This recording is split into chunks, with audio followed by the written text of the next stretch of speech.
ভাই ভাই আপনি তো খুব ক্লান্ত দেখা যায়, ডাব খাবেন? ডাব? আর ডাব কি জন্য খাবাইতেছেন? মাত্র 100 টাকা। 100 টাকা? ওইদিকে 150 টাকা দেখছি। আচ্ছা ঠিক আছে। আমার গাছের ডাব।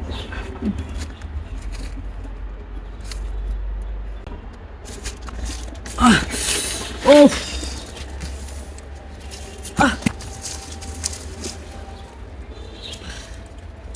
ঠিক আছে, হ্যাঁ এগুলো। প্রিয় দর্শক, এই যে দেখছেন এইরকম ইনজেকশনের সিরিজ দিয়ে ডাবের ভিতরে মেডিসিন দিয়ে আপনাকে অজ্ঞান করে আপনার যা কিছু আছে সব কিছু নিয়ে যাবে।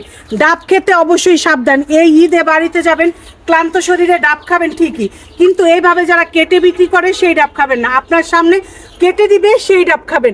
এইভাবে কাটা ডাব খেলে কিন্তু আপনি অজ্ঞান হয়ে আপনার সব কিছু নিয়ে যাবে। তো আপনাদের সতর্ক করার জন্য ভিডিওটি বানিয়েছি।